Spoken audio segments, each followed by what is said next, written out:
It has been years since that night, and even now I struggle to find words that make sense of what we saw. I don't know how to begin without sounding insane, but perhaps that doesn't matter anymore. If I don't write it down, if I don't leave some kind of testimony, the memory will rot inside me until it devours everything that's left of who I am. This is not a ghost story, not a rumor whispered at the edge of campfires. This is something heavier, something that smells of soil, iron, and breath, the kind of memory that lives in your lungs and refuses to let you exhale. It began in the old town cemetery, the one no one visited anymore, the one that stood on the hill above the river, where weeds grew thicker than grass and every tomb leaned as if ashamed of its own weight. The cemetery had been sealed decades ago. No new burials, no maintenance crews, not even flowers. It was the sort of place that only existed on old maps and in the memories of the oldest men at the tavern, who lowered their voices when they mentioned it.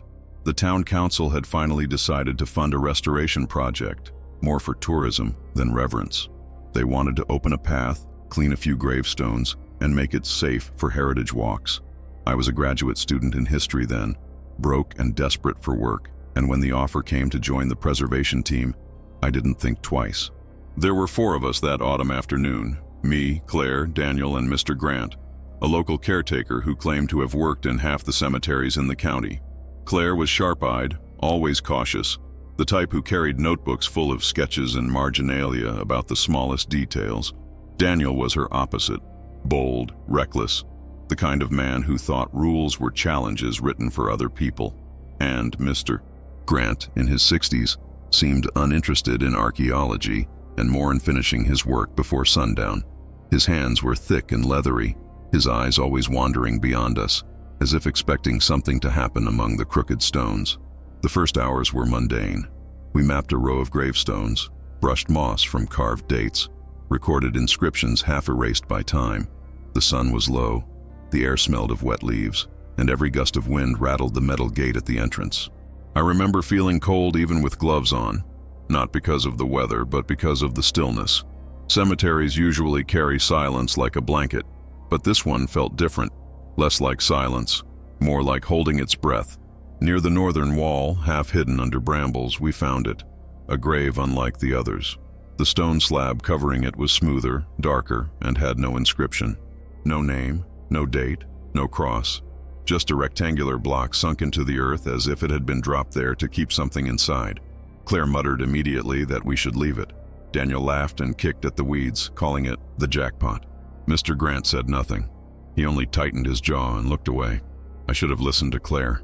Every instinct told me this grave wasn't like the others, but curiosity is a cruel thing. Once it bites, it doesn't let go. Daniel fetched the iron pry bar we carried for lifting heavy stones, and despite Claire's protests, the 2 of us began working at the edges. The slab didn't budge at first. It felt fused with the earth, but with each strain of the bar, each grunt and shift, the stone loosened. Mr. Grant stood with his back to us, staring into the trees beyond the wall. I remember thinking that was odd, but I didn't stop. When the slab finally tilted and slid aside, a rush of stale air poured out, thick and damp. It smelled faintly of metal and something sweeter, almost floral but rotten, like lilies left too long in water. Inside was a coffin of blackened wood, swollen by centuries of moisture but intact. My breath caught when I saw how well it had been sealed. Pitch around the edges, iron nails rusted but unbroken. Whoever buried this didn't want it to be opened. That alone should have been enough to stop us. But Daniel was already on his knees, working at the coffin lid. "This is history," he said. "If we document this, it could be worth everything." He looked at me with a fever in his eyes, and I helped him, though I wish I hadn't. Together we forced the lid back with the bar, the wood groaning as if reluctant to surrender its secret. Inside was not bones, not dust, not the shriveled relic of a forgotten century. Inside was a man. His skin was pale, waxy, but intact. His hair was dark, his clothes formal, old-fashioned, a suit that belonged in faded photographs from the 1880s. I felt my stomach twist. He wasn't decomposed, not even close. He looked asleep, and then his chest rose, slowly, gently, as if he were inhaling after a long dream. For a second I told myself it was an illusion, the shifting of wood, trapped air, some mechanical release. But the chest rose again, and this time I heard it, the faintest rasp of breath, wet and human. Claire gasped and dropped her notebook. Daniel leaned closer, whispering, "Jesus Christ." Mr. Grant finally turned, and the look on his face was not surprise, but recognition and perhaps fear. I can still see it clearly in my mind. The man's lips parted, a thread of condensation forming in the cold air above him. His skin was cold to the touch, but not rigid. Claire, trembling, placed a small mirror by his mouth, and the glass fogged with mist. There was no denying it. The body in that coffin was still alive. Everything in me screamed to close it, to cover the grave again and pretend we had never found it. But Daniel was already taking out his phone, trying to record. The screen flickered and turned black. He cursed, tried again, but the camera app refused to open.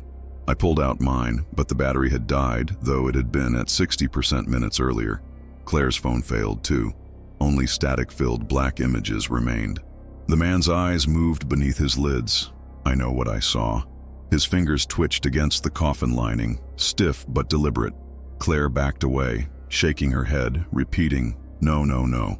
Daniel, of course, leaned closer, his voice trembling with awe as he whispered, "He's breathing. He's been breathing all this time." I wanted to pull him back, to close the coffin and push the stone over it, but it was too late. The man's eyes opened. They were not the eyes of someone waking from sleep.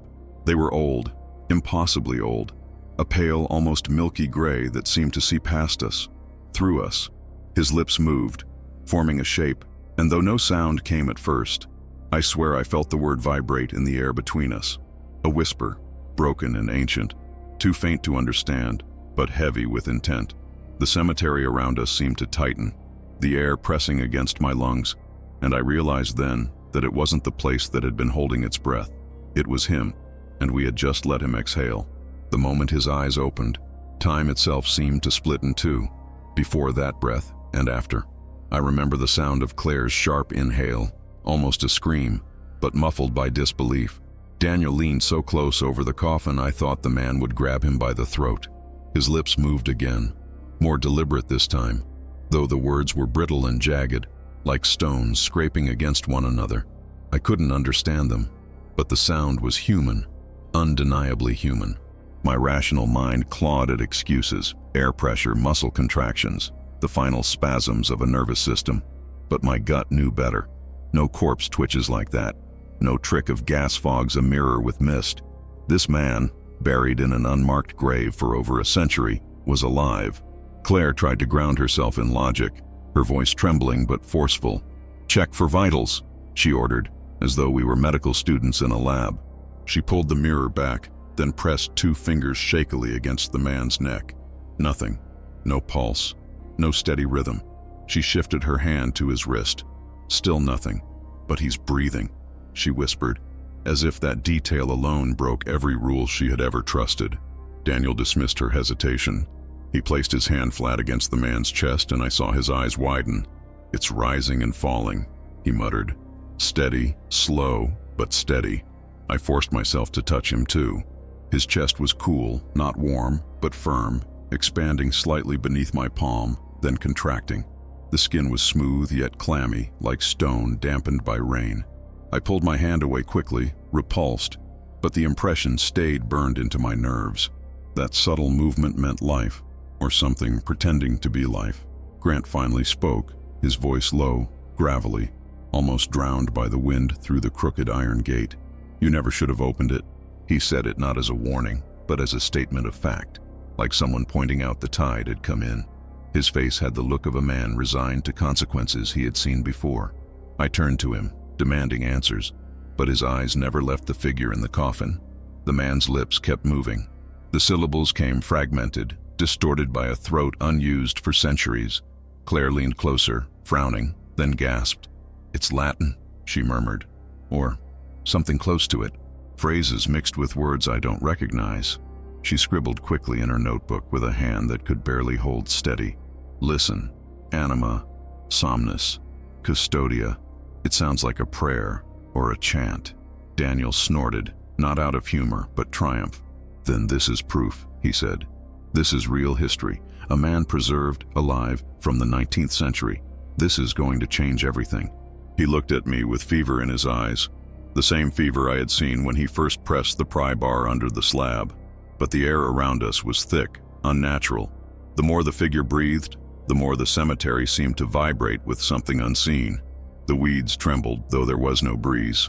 My stomach churned with dread. We argued in hushed voices around the coffin. Claire insisted we had to report this immediately but carefully. Document it, secure it, call for a medical team. Daniel wanted to carry him out, to take him from this hole and bring him into light. I stood torn between them, glancing at Mr. Grant, hoping for guidance. But he just shook his head, muttering under his breath words I couldn't catch.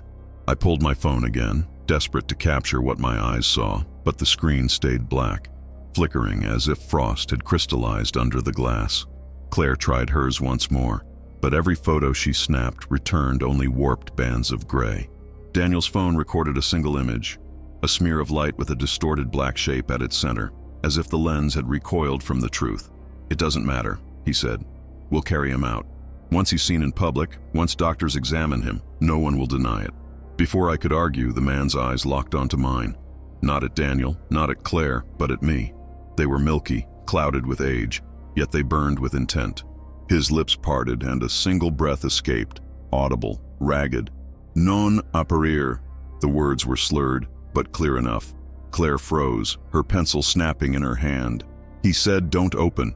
Her voice was hollow, brittle. Daniel ignored it. He gripped the man's shoulders, straining to lift him. To my shock, the body was light, unnaturally light, as if hollow. Together, we raised him halfway, his stiff limbs dangling in the air. The smell of damp earth grew sharper, mixed with something metallic, almost like iron shavings. My throat burned as if the air itself resisted. That was when it happened. His mouth fell fully open and a long, rasping breath escaped, louder than before, as though the first inhalation of the outside world had been building for decades. The trees around the cemetery bent, though no wind blew. My chest tightened until I thought I would suffocate. Claire stumbled back, nearly falling over a headstone, clutching her throat. "He's pulling air," she choked out. Mr. Grant's voice cut through the suffocation. "Put him back." It was the first time I heard fear in him. Not anger, not resignation. Fear. Now. Before. He stopped, eyes darting to the other graves, the ones lined crooked in every direction. For the first time, I noticed the sound beneath the rasp of breath, a low shifting, like soil settling, except it was coming from several places at once. Claire's eyes widened. She heard it too. The ground itself seemed restless, as though other coffins were stirring. "There are more," she whispered. Daniel clenched his jaw, refusing to let go, though sweat rolled down his temple in the cool evening. His obsession had taken him too far to retreat. I wanted to drop the man, to slam the coffin shut, to roll the slab back over and bury him in silence again. But his hand moved, slow, stiff, unnatural, closing weakly around Daniel's wrist. Daniel gasped but didn't recoil. The pale fingers clung like vines, pulling air with every rise of the chest. His mouth shaped another phrase, fragmented, guttural. "Custos, terrae, guardian of the earth." Claire scribbled furiously, repeating the words under her breath. The sun dipped lower, shadows stretching over the leaning stones. Every instinct screamed that we had trespassed into something we were not meant to touch. Yet Daniel stood transfixed, Claire trembled with awe and dread, and I, caught between them, felt the terrible truth settle in my bones. This man, who by every law of nature should have been long gone, was not dead, and whatever he was not meant to be freed. When his fingers closed around Daniel's wrist, the cemetery itself seemed to react. The soil around us trembled, not enough to shake stones loose, but enough to make the weeds shiver as though caught in a breath that wasn't the wind. Daniel's face was pale, but he didn't pull away. If anything, he leaned closer, desperate to hear the words spilling from that cracked throat. Claire, however, froze like prey, sensing a predator, her notebook limp in her hand, her lips moving silently as she repeated fragments of Latin she'd scribbled. I couldn't move. The man's grip, though weak, was wrong. Too cold, too light, and yet heavy with intent, as if his touch carried more weight than his body. The syllables came again, scraping out of lungs that shouldn't have been working. Custos terrae, respirare, guardian of the earth, to breathe. The words rattled in my chest, though they weren't directed at me. They weren't prayers in the way we understood them. They were commands, instructions spoken into the soil itself, and the soil was listening. Claire's voice shook as she translated in fragments, whispering more to herself than to us. He's not just alive, he's part of something. The breathing. It's not for him. Her eyes darted around the crooked rows of graves. It's for them. That was when I heard it clearly. Beneath the coffin, beneath the cracked earth of the cemetery, came a whisper. Not words, not human. A sound like hundreds of shallow breaths exhaling in unison, as though the ground itself had lungs. I staggered back, bile rising in my throat. Every grave around us, every tilted stone marking the forgotten, seemed to pulse faintly. Daniel, still locked in the man's grip, didn't notice, or didn't care. He was too entranced. Mr. Grant finally snapped. He shoved past us, his boots scraping on the stones, his voice breaking the suffocating air. Enough! His gnarled hands grabbed Daniel's shoulders, forcing him back. The grip broke. The man's fingers curled weakly, retreating to the coffin's lining, though his lips still moved. "Close it!" Grant shouted, his voice raw. "For God's sake, close it now!" But it was too late. The earth had already heard. From somewhere behind us came a dull thump, soil shifting. Claire whirled, her flashlight beam trembling across cracked headstones until it landed on a mound of earth, freshly disturbed, as though something beneath it had pushed upward. Another sound, closer this time, like knuckles rapping from inside wood. My knees nearly gave way. Every rational law I had trusted until that moment collapsed under the weight of what I was hearing. Claire's notebook fell into the dirt as she clutched my arm. Her nails dug through my jacket, her voice almost breaking. They're all breathing." Daniel shook off Grant's grip, eyes wild, face twisted in disbelief and exhilaration. "Don't you see? This changes everything. This isn't death, it's preservation. They weren't buried. They were sealed. They're alive, all of them." He gestured frantically at the rows of graves. "This cemetery isn't for the dead. It's for—" The ground interrupted him. Another thump, louder this time, followed by the faint cracking of old wood. My blood ran cold. Claire buried her face against my arm, whispering over and over, "No, no, no." Grant, however, cursed under his breath and reached for the slab we had pried loose. His hands shook, but he tried to drag it back into place, to seal the coffin once more.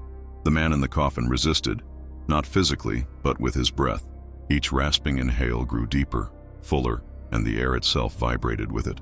Dust rose from the ground, drawn in like ash toward a flame. Grant stumbled back, defeated, his lips muttering prayers I'd never heard, not the prayers of a church, but something older. I knelt beside the coffin, torn between terror and pity. The man's eyes, milky and ancient, fixed on me again. His breath stuttered, and with immense effort, he formed another word. Clodagh. Close. His voice cracked, splintered, but it was unmistakable. My mind reeled. He was begging us to seal him. Claire heard it too. She pulled at Daniel's sleeve desperately. "He wants it closed. Can't you see? This isn't a miracle, it's a prison.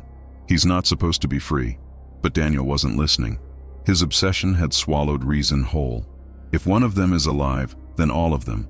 This is proof of something bigger than we've ever imagined. Do you understand what this means? Medical breakthroughs, historical revelations, immortality. His voice broke on the last word, eyes shining with fevered ambition. The earth groaned again, closer this time, like wood splitting under strain. My heart pounded so hard it blurred my vision. Every shadow stretched long across the crooked stones, and every breath that corpse pulled seemed to awaken something else beneath the soil. I don't know what possessed me, but I grabbed the slab with trembling hands and tried to push it back myself. It was heavier than before, as though the air itself resisted. Claire joined me, her small frame straining against the impossible weight. Together we managed to slide it halfway, the stone grinding against the coffin's edge. The breathing grew louder, faster, the whispers beneath the earth rising in a chorus that rattled my bones. Daniel lunged forward, tearing at the slab, screaming that we were destroying the discovery of a lifetime. His face was twisted, veins bulging in his neck, his nails scraping against the stone as if he could pry it open with his bare hands. Grant pulled him back with surprising strength for his age, shouting, "You fool! You don't even know what you're unleashing." And then silence. The man in the coffin exhaled one last time, a sound so heavy it felt like it drained the air from the world. His chest fell still, his lips stilled, and his eyes slid closed. For a moment, the whispers stopped. The soil was quiet again, the graves motionless. Relief surged through me, though it was hollow and fragile, like ice over deep water. But as the silence stretched, Claire pointed with trembling fingers toward the far corner of the cemetery. One of the graves, a sunken stone barely visible under ivy, shifted, just slightly, but enough for us to see the soil crack, and then another closer. The whispers had not stopped. They had only moved. When the ground cracked beneath the other graves, a primitive terror seized us all. I don't know how long we stood there in the failing light, waiting for the soil to split, waiting for something else to claw its way free. But the silence that followed was almost worse than the whispers. It was the silence of something patient, deliberate, biding its time. Grant was the first to move, shoving Daniel away from the coffin and ordering us to leave immediately. His voice shook not with panic but with weary knowledge, like a man who had once seen fire spreading through dry brush and knew there was no way to stop it. We stumbled down the crooked path, Claire clutching her notebook to her chest like a shield, Daniel cursing under his breath, me glancing back every few steps to make sure the earth wasn't following us. By the time we reached the rusted gates, night had fully descended. We walked in silence through the old town, our boots scuffing against cobblestones slick with rain. My mind kept replaying the image of the coffin, of the man's milky eyes staring into me, of his lips shaping words meant to seal rather than release. It felt like we had trespassed not into a grave but into a covenant. Claire muttered to herself, translating half-remembered phrases. Custos terrae, clodere, guardian of the earth, close it. She was pale, her hands trembling so badly she could barely turn the pages of her notebook. Daniel walked ahead, shoulders stiff, his voice a low growl as he repeated, "They'll have to believe us. They can't deny this." Grant wanted nothing to do with the authorities, but we insisted. I couldn't carry the weight of what we'd seen alone, and Claire, for all her trembling, was desperate to prove to herself she wasn't going mad. Daniel, on the other hand, wanted validation, recognition, an audience for his discovery. Against Grant's protests, we went to the police station that same night. The station was small, a squat building at the edge of town lit by a single flickering fluorescent. Inside, the stale smell of coffee and damp coats lingered. 2 officers sat behind the desk, their faces lined not from age but from years of routine boredom. They looked up as we entered, 4 figures soaked to the bone, faces pale and eyes wide. Grant stayed near the door, arms folded, jaw clenched. It fell to me to speak. I told them what we had found, my words tumbling out too quickly, tangled with disbelief. I described the unmarked grave, the intact body, the breathing that should not have been possible. Claire, finding her composure, added her translations, her notebook trembling in her grip as she pointed to the Latin phrases, her voice steady but urgent. Daniel interrupted often, claiming this was evidence of something monumental, a discovery that would put this town on the map forever. The officers exchanged glances, their skepticism written across their faces like headlines. Finally, one of them, a man named Sergeant Hall, leaned forward, his hands clasped. "You're saying you found a living man buried in a coffin from the 1800s? And that the whole cemetery is, what, full of them?" His tone was flat, almost mocking. Daniel bristled, stepping forward, demanding they send a unit immediately, but Hall raised a hand. "Let's slow down. Maybe you kids got spooked. Cemeteries at night have a way of playing tricks on the senses." Claire snapped at him, her fear finally breaking into anger. "Tricks don't fog mirrors with breath. Tricks don't whisper in Latin." Her voice cracked, and she shoved her notebook across the desk. Hall barely glanced at it before sliding it back with 2 fingers. His partner, a younger officer, smirked faintly, as if the whole thing amused him. They humored us with questions, the kind you ask when you've already decided on the answer. How much had we been drinking? Were we absolutely sure it wasn't a vagrant sleeping in an old coffin? Did we understand that making false reports wasted valuable resources? Each question tightened the noose of disbelief. Daniel grew louder, his words tumbling over mine, demanding action, insisting they couldn't ignore something so unprecedented. Claire clutched at my arm, begging me to make them understand, but every word only pushed us deeper into the role of hysterical witnesses. At last Hall sighed, pinching the bridge of his nose. "Look, we'll send someone up there tomorrow to take a look. But tonight, it's dark, it's raining, and frankly, this all sounds like an overactive imagination. Maybe you stumbled on an old body that hadn't decomposed properly. It happens. Soil conditions, airtight coffins, they can preserve a corpse in ways that'll shake you. But breathing? He shook his head. Bodies don't breathe. You were scared, that's all. The dismissal was crushing.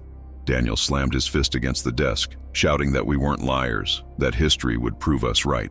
The younger officer rose to his feet, hand hovering near his belt, warning Daniel to calm down.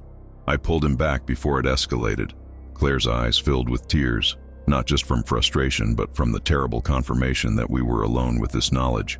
Grant finally spoke, his voice so low it was nearly a growl. Don't go there. Don't open it again. If you value your lives, leave it alone. He didn't address the officers. He said it to us. Then he walked out into the rain without another word. The officers filed a report, bland and dismissive. Unverified disturbance at Old Cemetery. Possible vandalism. No immediate threat. They didn't even take our names properly. We left the station hollow and humiliated. Daniel seethed, muttering that we'd proved them wrong. Claire shook in silence, her notebook clutched so tightly the pages bent. I felt something colder than fear. Isolation. We had carried the truth into the light, and the light had refused to see it. That night, none of us slept. We gathered in my small apartment, damp clothes hung over chairs, the smell of mildew in the air. Claire replayed the Latin fragments on her lips, over and over, as though the chant itself might shield her from madness. Daniel paced like a caged animal, furious at the police, furious at Grant, furious at anyone who didn't see the miracle he believed he had uncovered. I sat by the window, watching rain streak down the glass, my mind fixed on the soil cracking around the other graves. The police could ignore us, the world could laugh, but the earth itself had listened, and I knew it hadn't finished breathing. The police didn't believe us, but they did take the body. That detail still gnaws at me, because it means that for all their dismissive smirks and flat reassurances, some part of them knew this was not something to leave in the soil. When we left the station, humiliated and furious, they had already arranged for a city vehicle to collect the coffin from the cemetery. We didn't see it happen, but the next morning whispers spread through town. Someone had seen a van with government plates parked by the gates, men in gloves and masks moving something heavy under a tarpaulin. The unmarked grave was empty by dawn. Daniel was ecstatic. He mistook the confiscation for validation. "You see," he said, eyes blazing, pacing my apartment like a man preparing for battle. "They took it because they know. They'll examine him, run tests. They'll have no choice but to admit what he is. This is history in motion." His conviction made me sick, because I recognized the hunger behind it. It wasn't just curiosity or ambition anymore. It was worship. He needed the breathing man to be real, not to prove it to the world, but to prove it to himself. Claire was quieter, though no less shaken. She sat hunched on the couch, notebook open on her knees, her pen carving the same words over and over until the paper tore. Custos terrae, claudere, guardian of the earth, close it. When I asked her what it meant, she shook her head violently. Not guardian. Guarded. It's reflexive. He isn't guarding the earth. The earth is guarding him. She looked at me then with eyes so hollow I felt a chill crawl through my bones. We pulled the lock out of the door. I wanted to believe it would end there, that the police or doctors or whatever bureaucratic machinery now had him would seal the matter away, bury it under reports and denial. But Daniel wouldn't leave it alone. That evening, he insisted we go to the hospital where the morgue was housed. "We can't trust them," he said. "They'll cover it up, destroy the evidence. We need to see for ourselves." I resisted, but my resistance was weak, poisoned by dread and curiosity. Claire resisted too, but in the end she came, her trembling voice admitting she couldn't bear to let Daniel go alone. The hospital was a squat brick building, its neon sign flickering faintly in the rain. The morgue sat beneath it, accessible by a side stairwell smelling of bleach and wet stone. Daniel led the way, his footsteps quick and reckless, while Claire and I trailed behind, our hearts in our throats. He had bribed a janitor he knew from school days to leave a service door unlatched. It worked. Within minutes we slipped into the chill corridors of the basement, our breaths fogging in the sterile air. The morgue was a place of clinical silence, metal doors, pale tiles, humming fluorescent lights. But that night it was different. The moment we entered we felt warmth. Not comforting warmth, but a damp, heavy heat, as though the walls themselves exhaled. The air smelled faintly sweet, the the same cloying scent of flowers rotting in stagnant water that had risen from the grave. Claire's hand tightened on my sleeve. Daniel only smiled grimly. "He's here." We found the drawer easily. A tag with no name, only a case number. Daniel gripped the handle and slid it open. The body lay there, stiff in its old suit, chest rising and falling, slower now but steady. His eyes were closed, his lips moving faintly, whispering words too soft to catch. Condensation glistened on the steel walls of the drawer, as if the breath itself was saturating the room. Claire clutched her recorder and pressed it close to his mouth. The tiny machine crackled with static, but through it came fragments, syllables in broken Latin, half prayers, half warnings. The fluorescent lights overhead flickered, then one bulb popped, showering sparks onto the tile. The room dimmed to a sickly yellow glow. The hum of electricity drowned beneath a deeper sound, the rhythm of breath, amplified, vibrating in our skulls. I felt pressure in my chest, my lungs straining as though in sync with his. Each inhale he took dragged air from the room, leaving me gasping, each exhale releasing a wave of warmth that stank of soil and decay. Daniel leaned closer, his face almost against the man's. "You see?" he whispered, triumphant. "He's alive. Alive." He reached out and touched the man's hand. At once, the pulse of the air shifted. The man's eyelids fluttered. His chest rose higher. The sound of his breathing deepened into a resonance that shook the cabinets, rattled the instruments on the counter. Claire screamed for Daniel to stop, but he didn't hear her, or didn't care. He held that cold hand as though it were a lifeline, and then the others stirred. At first I thought it was an echo, a trick of my panicked senses, but the sound was unmistakable. From the other drawers, rows of them stacked along the walls, came faint shuffles, metal groaning as though something pressed from inside, soft wet sighs slipping through the cracks. One by one, the cold dead began to breathe. Claire dropped her recorder. It clattered to the floor, still running, capturing the chorus of whispers that rose around us. My vision swam as the air grew hotter, thicker, suffocating. I grabbed Daniel's arm, screaming at him to let go, to move, to get out, but his face was lit with rapture, his eyes shining as though he had been waiting for this moment all his life. The man in the drawer gripped his wrist, stronger now, his milky eyes snapping open. I will never forget that gaze. It wasn't human recognition, it was hunger, not for food, not even for life, but for breath itself. His chest expanded again, pulling the air so forcefully my ears popped. The room dimmed further, as if even the light was being inhaled. Behind us, the sound of shifting drawers grew louder, a dozen coffins of steel rattling in rhythm, each one exhaling faint fog into the stale air. Claire pulled me back, her nails drawing blood from my arm. "We have to go," she cried. I turned to drag Daniel with us, but he resisted, his expression twisted between ecstasy and terror. "Don't you see?" he gasped. "They're not dead. They've never been dead." "This is eternity." His voice broke into a cough as the air thinned.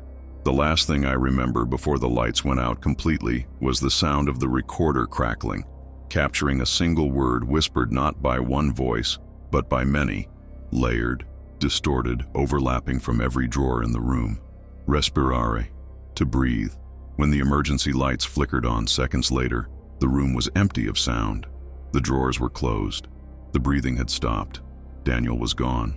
When the morgue lights sputtered back to life and the humming of electricity returned, silence pressed against us so violently that it felt unreal.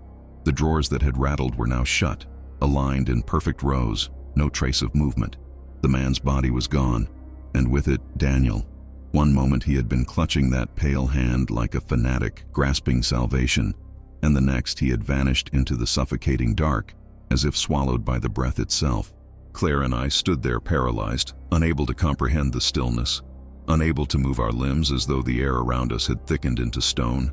My ears rang with the echo of that final word, layered in countless voices. Respirare. We fled, stumbling through the sterile hallways until we burst into the rain-soaked streets. My lungs ached as though they had been forced to inhale and exhale against their will, synchronized with something greater. Claire collapsed against the hospital wall, clutching her notebook, her hands shaking violently. She wouldn't look at me, wouldn't say a word. The rain plastered her hair against her face, and in her eyes there was not only terror, but guilt, as if she blamed herself for not stopping Daniel sooner. I wanted to tell her it wasn't her fault, but I couldn't form the words. The truth was worse. I knew it wasn't finished. For 2 days we barely spoke. We holed up in my apartment, the blinds drawn, the television left on for background noise we didn't hear. Claire replayed the recording she'd dropped in the morgue, the static, the whispers, the unified exhale that seemed to expand the walls of the room even now. She sat cross-legged on the floor, headphones clamped over her ears, scribbling translations until her fingers cramped. I tried to block it out, bury myself in meaningless distractions, but silence always returned, and with it the phantom sound of breathing under the floorboards, beneath the earth, everywhere. By the 3rd day, Claire snapped. She slammed her notebook shut and looked at me with hollow eyes. "If we don't understand what this is, it'll drive us insane," she said. Her voice was steady, but her hands trembled. "We need records. Not the morgue, not the police. They're useless. Old records. Archives. Someone has to have written about this before." I didn't argue.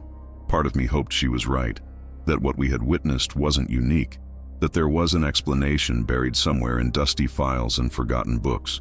If there were records, maybe it wasn't madness. Maybe it was history. The town's municipal archives were housed in a crumbling stone building behind the library, its doors heavy with rust and neglect. We bribed the clerk with coffee and a promise to return the documents quickly, and he left us alone among shelves that smelled of mold and brittle paper. For hours we combed through burial logs, maps, church records. At first, nothing stood out. The old cemetery was mentioned only briefly, closed in the late 19th century due to structural instability of the grounds. But as the sun sank and the fluorescent lights buzzed overhead, Claire found a folder misfiled under civic engineering. Inside were documents that had no business being in a civic archive. Reports handwritten in Latin, dated 1883, with notes in the margins by different hands, priests perhaps, or scholars. Diagrams of circles and crosses, annotated in a mixture of ecclesiastical Latin and archaic French. At the bottom of one page was a phrase that froze my blood: Custodes Terrae Project, Guardians of the Earth Project. We spread the papers across the table, our fingers trembling as we pieced them together. They spoke of anomalous survivants, living beings discovered in the cemetery grounds, entombed yet undying, sustained by breath alone. Some entries described them as penitents, others as prisoners. One note in particular made Claire pale. Ne pas ouvrir. Le souffle est la clé. Do not open. The breath is the key. There were records of experiments, priests standing vigil, listening for murmurs beneath the soil, physicians attempting to measure respiration without heartbeat, geologists noting strange patterns of soil compaction. One report described how coffins placed in certain positions resonated with each other, creating what was called the chamber of lungs. Another detailed how removing one breathing subject caused disturbances in the surrounding earth, as though the others reacted. The most chilling document was short, almost casual. A ledger entry, unsigned. We seal them not to preserve, but to contain. They are not guardians, they are locks. The earth must not exhale. Claire traced the words with her finger until her nail broke the paper. Her lips moved silently as she translated again and again, as though repetition would change the meaning. Not guardians, locks. The earth must not exhale. She looked at me then with eyes wide and bloodshot. We didn't just open a grave. We loosened a lock. I wanted to dismiss it, to cling to rational explanations, misinterpretations, exaggerations of folklore, the paranoia of priests. But then Claire pulled another page from the folder. It was stamped with the seal of the Ministry of Public Health, dated 1891, written in terse bureaucratic French. It authorized the closure of the cemetery, citing irreparable soil contamination and non-compliance with burial standards. Yet the attached annex contained no mention of contamination, only a map of the cemetery with certain graves marked in red ink. Those graves formed a pattern, a ring, a circle enclosing the northern wall, and at the center of that circle was the unmarked grave we had opened. We sat in silence, staring at the map. My mind raced, reconstructing the night in the cemetery, the tremors in the soil, the whispers spreading from grave to grave. They weren't random. They were connected, synchronized, a system that had been locked into place for over a century, and we had broken it. Claire pressed her face into her hands. "Daniel was wrong," she whispered. "It isn't immortality. It isn't preservation. It's imprisonment. And now, she didn't finish the sentence, but she didn't have to. I rifled through the folder for more, desperate for something that might tell us how to fix it. At the very bottom was a single page, different from the rest, typewritten in the early 20th century. It referenced continued surveillance of the Custodes terrae subjects, noting irregularities in breathing rates, shifts in soil density, anomalous thermal activity, and then, underlined twice, do not exhume under any circumstances. Failure to maintain integrity of seals may result in uncontrolled exhalation event. I couldn't breathe as I read it. Uncontrolled exhalation event. The words felt absurd and apocalyptic at once. Claire stared at them, then slowly lifted her recorder from her bag. She rewound the tape, pressed play, and we listened together in the dim light of the archive. Static filled the air, then whispers, then the word that had haunted us for days, respirare. I realized then that we weren't studying history. We were trapped inside it. The files in the municipal archive didn't save us. If anything, they cursed us further. Knowledge has weight, and once you carry it, you cannot put it down. I thought I felt dread when we fled the morgue, but what came after? Those words etched in old ink, warning of uncontrolled exhalation, was heavier than fear. It was inevitability. We hadn't stumbled into some anomaly we could close again with tape and denial. We had triggered something old, vast, and patient, and it was still drawing breath. That night, Claire and I sat in my apartment surrounded by piles of copies we'd smuggled from the archives. Neither of us dared sleep. I kept the blinds open just enough to watch the street, half expecting the morgue attendants or police to arrive, to drag us away for trespassing, or worse, for knowing. But no one came. Only the rain, constant, tapping at the glass, like the measured rhythm of lungs. Around 2 a.m., Claire startled upright from a doze. Her recorder was playing by itself, though she swore she hadn't turned it on.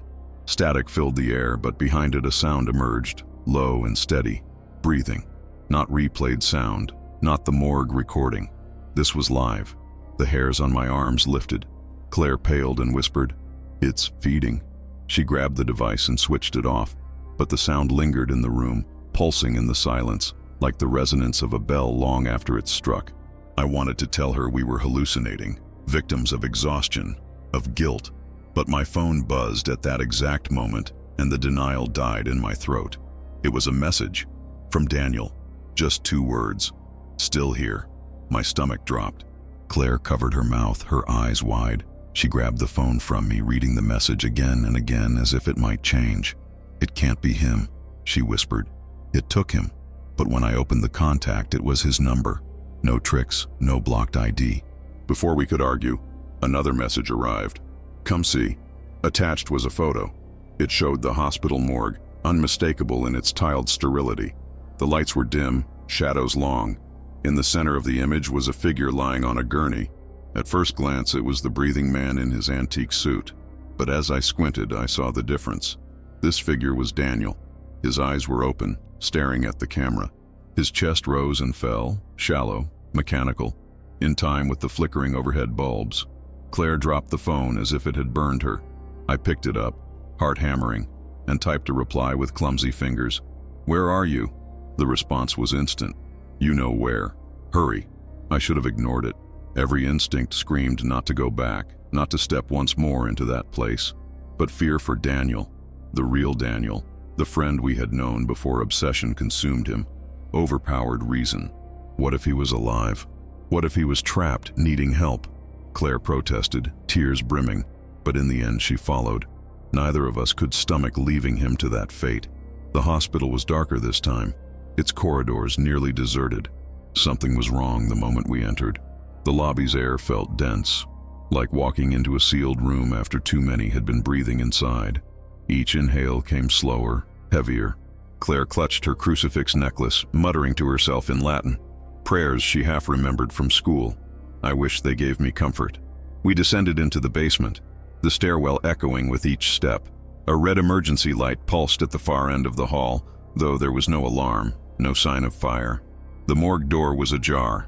A faint vapor seeped through the crack, curling upward like smoke but carrying that same sweet, sick scent of decay and flowers.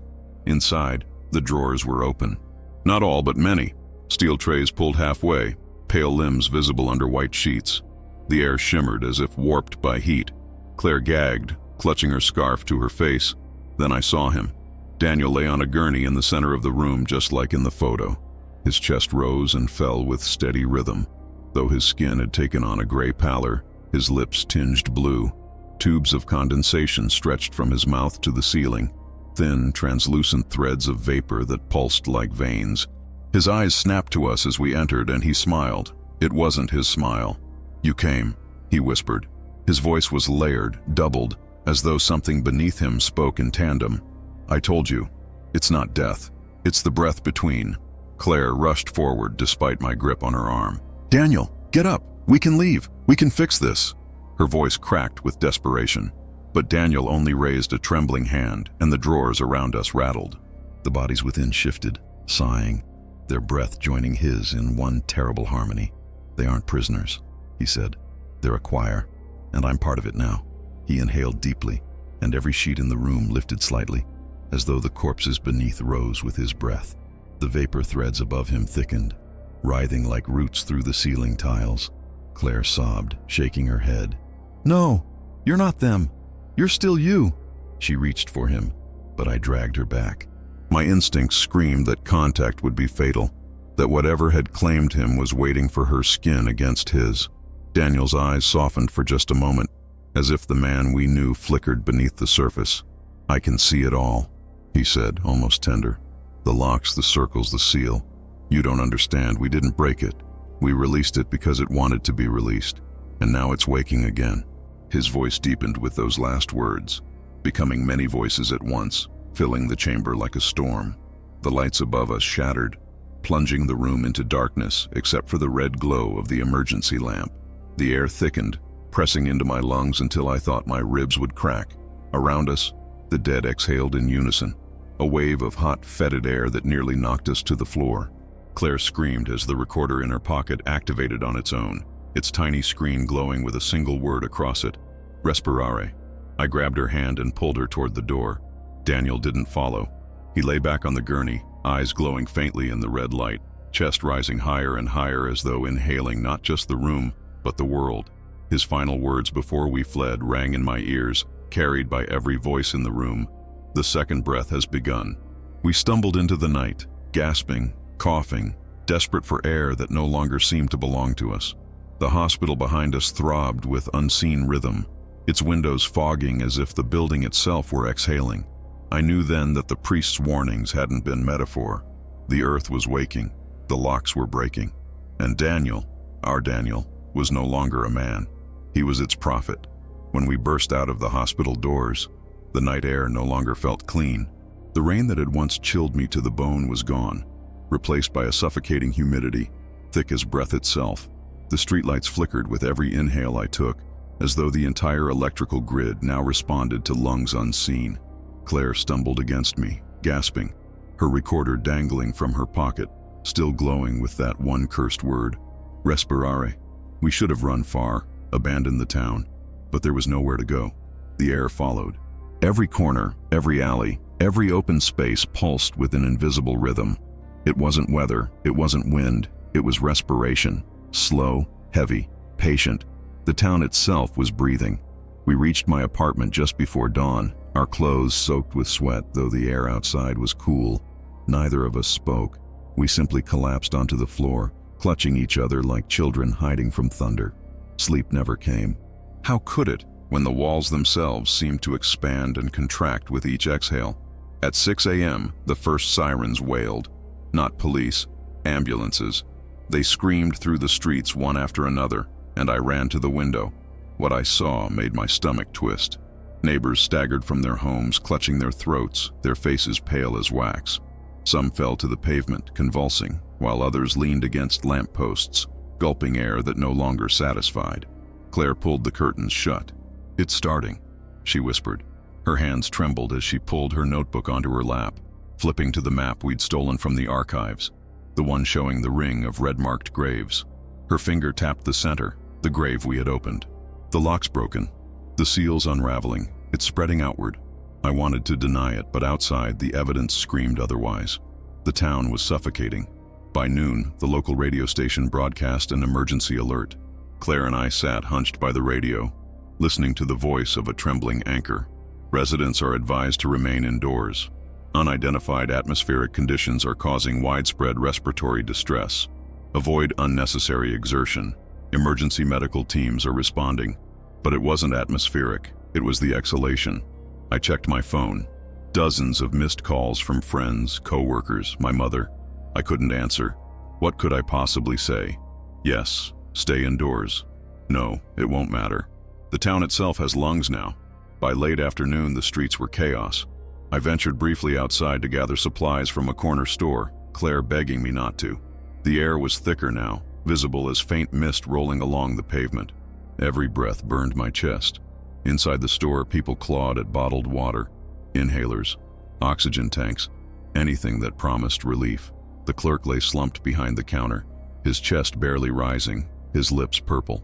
On my way back, I saw something that froze me in place.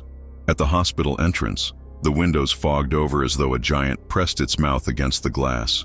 Behind it, a silhouette moved slowly, deliberately. Daniel. His chest swelled, impossibly wide, and as he exhaled, the mist on the street thickened, pouring outward in tendrils. The hospital itself pulsed like a lung. I ran. Claire was waiting at the apartment, eyes wild. She had connected her recorder to my laptop, analyzing the waveforms of the morgue sounds. "Look," she said, her voice unsteady but sharp. The screen displayed peaks and valleys, rhythmic pulses. "It's not random, it's coordinated, like a metronome. Every breath aligns. The town is sinking to it." As she spoke, the lights flickered. The walls seemed to bow inward. My chest tightened, not from fear, but from the air itself. It was no longer oxygen we inhaled. It was something else. Something that wanted to live inside us. That night, the first deaths were announced. Not just the elderly or sick, but young, healthy people. Their bodies were found sprawled in their homes, eyes wide, lips blue. But what terrified me most was the report from the local fire department. Some of the bodies were still moving. Their chests rose and fell even after their hearts had stopped. They weren't alive, but they weren't dead either. They were part of the choir now. Claire snapped her notebook shut. "We can't stay here," she said, her voice firm despite the panic in her eyes. "If this spreads beyond the town..." She didn't need to finish. The thought of entire cities breathing in unison with the dead made my blood run cold. "But where?" I asked. "How do you escape the air itself?" She hesitated, then pulled the oldest document from our stack, the priest's notes written in Latin. She traced a passage with her finger. "Clausum circulum subterra in silentio." Her translation was shaky, but clear enough. The circle must be closed underground in silence. It wasn't enough to run. We had to seal it, again. But the lock was no longer just a grave. It was Daniel. That realization nearly broke me. To stop this, to close the circle, we'd have to face him again. Not as our friend, but as the prophet of breath, the one amplifying it into the world. Claire knew it too. The way she clutched her crucifix, her jaw set, told me she was preparing herself for a sacrifice. By dawn, the town was unrecognizable. Cars sat abandoned in the streets. Their drivers collapsed behind the wheel. A thin mist coated the ground, glowing faintly in the rising sun. Every building exhaled vapor through its windows and doors. Sirens still wailed, but they were fewer now, weaker. We gathered what we could. Masks, candles, a portable oxygen tank Claire found in her late father's belongings. My camera, charged, slung around my neck. Proof. If we didn't survive, someone had to know. Before we left, I looked out the window one last time. Across the street, a woman I recognized from the bakery stood motionless on the sidewalk. Her eyes were closed, but her chest rose and fell with impossible force, synchronized with the flickering of the traffic light. When she exhaled, mist poured from her mouth like smoke, joining the haze already filling the air. Claire pulled me away from the window. Her voice was flat, resigned. "It's not the town anymore. It's the lung." And we were trapped inside it. By the second morning, the town was no longer a place but a lung. Mist rolled through the streets in rhythmic waves, swelling and retreating like the tide. Every window pane pulsed with condensation. Every gutter exhaled warm vapor. The sound of breathing was everywhere. In the wind, in the rumble of distant traffic, even in the silence between Claire and me. We had no choice left. Running was meaningless. The air was everywhere, and it was thickening by the hour. There was only one path. Back down, to the source. Back to where it had begun. Claire's notebook lay open on the floor between us, the priest's words scrawled in the margins. Clausum circulum, sub terra, in silentio. The circle must be closed, underground, in silence. She repeated it like a mantra, whispering the words until they seemed to infect the air itself. "We have to go back," she said finally, her voice stripped of fear. "We have to descend to the circle and seal it. Whatever it takes." I wanted to argue, to demand how two exhausted people could possibly reseal something ancient and supernatural. But then I remembered Daniel, his chest expanding unnaturally, the threads of vapor rising from his body into the ceiling, the way the hospital itself had pulsed with his breath. If he was the broken lock, then sealing meant stopping him, stopping Daniel. We prepared without speaking much. Candles, oxygen tank, masks, ropes, my camera. Claire added her recorder, a ridiculous gesture considering the danger, but she said if we didn't survive, someone else had to hear the truth. I didn't tell her no one would.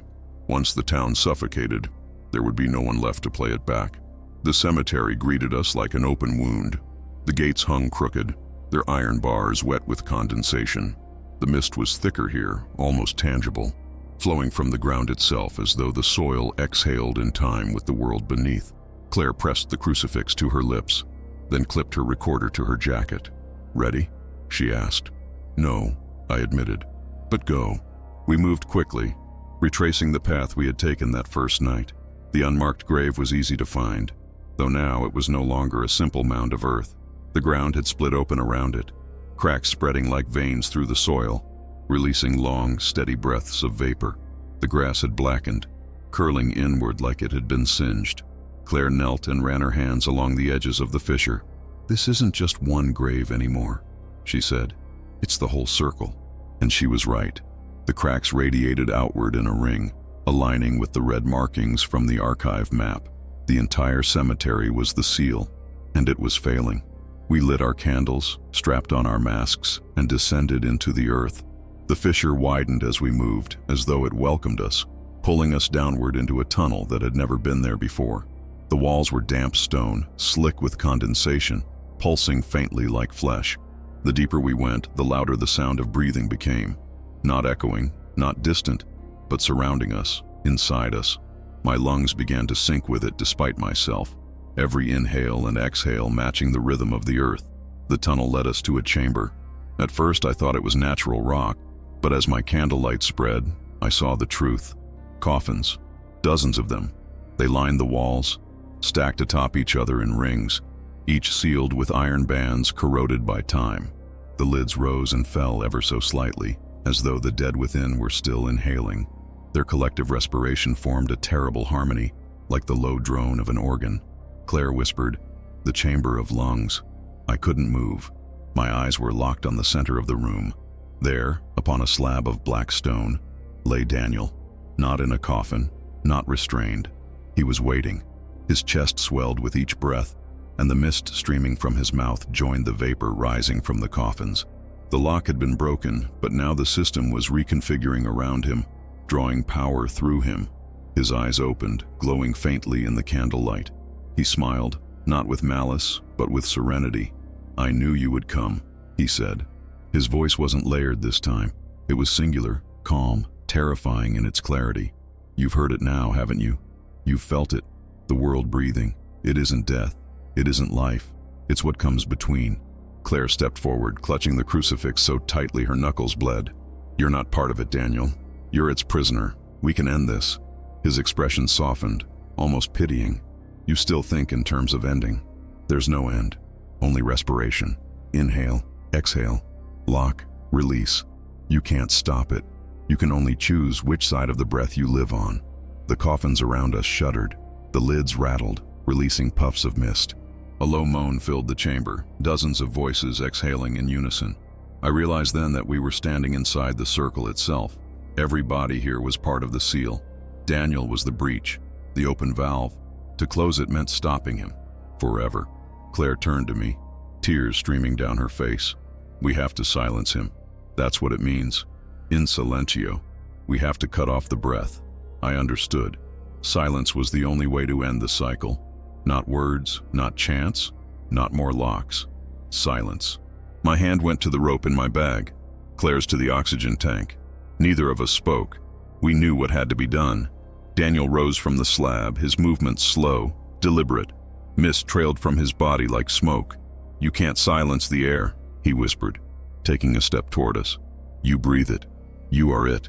Every inhale you take is me now." I struck first. The rope lashed around his arms as Claire swung the oxygen tank, striking him in the chest. He staggered, but his body did not resist like flesh. It yielded, then reformed, mist spilling from the wounds. He laughed, and the coffins around us laughed with him, the sound of dozens of lungs wheezing joylessly. Desperation surged through me. I lunged, forcing the rope around his throat, pulling it tight with every ounce of strength I had left. Claire pressed the crucifix against his chest, screaming prayers I couldn't understand. For a moment, Daniel's glow faltered, his chest convulsed. The mist thinned, but then he inhaled. A terrible, impossible inhale that sucked the air from the chamber, from our lungs, from our candles. The flames sputtered and died. Darkness fell, pierced only by his glowing eyes. The coffins roared with breath, lids slamming against their bands. Claire's recorder clicked on by itself. Its screen glowed faintly, displaying a single new word. Not respirare. Something worse. Exhalare. The recorder's glow was the only light left in the chamber. Its cracked screen pulsed with the word exhalare, each letter flickering like a heartbeat. Claire's hand tightened around my arm, and for the first time since this nightmare began, I felt her faith crack. The crucifix dangled from her fingers, trembling, its chain clinking softly in the breath-saturated dark. Daniel's body swelled, rope straining against his chest, mist billowing from his skin. The sound was no longer breathing. It was a storm, a gale contained within his lungs. Every coffin lid rattled in rhythm, hinges creaking, nails popping. The chamber itself seemed to bow outward, as though the earth were a balloon ready to burst. Claire screamed against the roar. "We have to silence him now." Her words were swallowed instantly, devoured by the thunder of inhalation. I could barely hear myself think. Every gasp burned my lungs, as though I were inhaling not air, but ash. Daniel's voice emerged from the cacophony, calm and clear. "This was never about me. I'm only the mouth. The seal was cracked long before you disturbed it. I was chosen because I believed, and you came because you had to." His glowing eyes turned toward me. "You were always meant to finish the circle." I felt the rope cutting into my palms, slipping against the sweat and vapor. My arms trembled, but I pulled harder. His throat yielded, tightening, but instead of choking, he only inhaled deeper, drawing the rope into his skin as though it were feeding him. His body pulsed like a furnace, heat radiating outward until my mask warped from the moisture. Claire fumbled for the oxygen tank, slamming it against his ribs. The impact echoed like thunder, and for a heartbeat, the coffins stilled. Daniel staggered, mist erupting in a violent plume. But when the vapor cleared, he was still smiling, still breathing. Despair hollowed me out. We couldn't strangle him. We couldn't bludgeon him. How do you silence breath itself? Then Claire's recorder spoke again. Not with the mechanical voice of playback, but with something older, deeper. The same layered resonance we had heard in the morgue, only stronger now. Claudite circulum, in silentio. Claudite.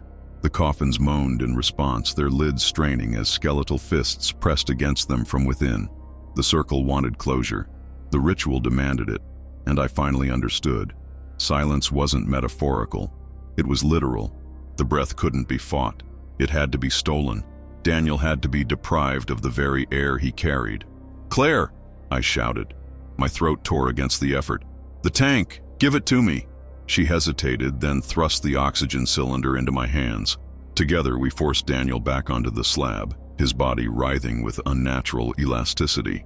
I jammed the regulator hose into his mouth, twisting the valve until the hiss filled the chamber.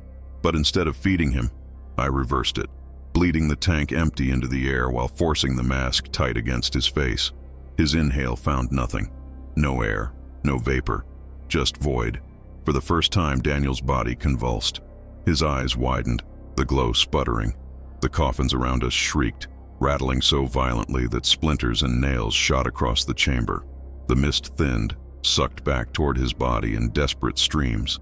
Claire pressed her crucifix against his chest, screaming prayers in Latin that merged with the recorder's chant, "Claudite, Claudite circulum." His body began to collapse inward, ribs folding, chest caving as though the vacuum inside him consumed his own bones. The mist whirled into him, every thread of vapor pulled from the chamber, leaving behind a silence more profound than death. My ears rang with the absence of sound.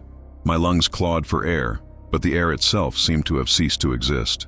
Then, with one final, shuddering inhale, Daniel vanished. The rope, the mask, the slab beneath him, gone. In their place was nothing but stillness. The coffin sighed in unison, lids falling silent. The mist dissipated into the cracks of the stone walls. For the first time since this began, the air was empty, clean. Claire collapsed beside me, gasping, her recorder still clutched against her chest. The screen had gone dark.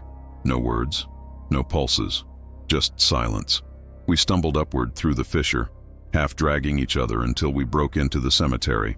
Dawn was rising, pale and cold. The mist was gone. The air smelled of damp earth and pine, not breath. No more rhythm, no more pulse, just silence. For a moment we thought it was over, that we had sealed the circle. But when we reached the street, the truth revealed itself. Bodies lay everywhere, curled on porches, slumped in cars, sprawled in the gutter. Neighbors, strangers, all silent now. Their chests no longer rose and fell, but their faces were serene, as though suffocating had been a prayer fulfilled. Claire clutched my sleeve, her voice breaking. We didn't save them. We only stopped it from spreading. She was right. The town was dead, smothered by the breath we'd unleashed, and we were alive only because we had stolen silence for ourselves. We walked through the still streets, the quiet so deep it felt wrong. No birds, no engines, no voices, just the crunch of our footsteps on gravel. I wanted to believe the silence was victory, but in my heart, it was only aftermath. At the cemetery gates, Claire stopped. Her recorder vibrated faintly in her hand. The screen flickered once more, displaying a final word. Not Latin, not a command, just a single English phrase. For now, her face went pale. "It's not finished," she whispered. I couldn't answer. I looked back at the town, its empty houses, its silent streets, its still bodies, and I understood. We hadn't closed the circle. We'd only delayed the next breath. Claire's eyes met mine. When it exhales again, it won't stop at one town. I didn't argue. We left without speaking, carrying silence inside us like a curse. And as we crossed the empty highway out of town, the wind rose gently against my ear. Not a howl, not a whisper, a breath.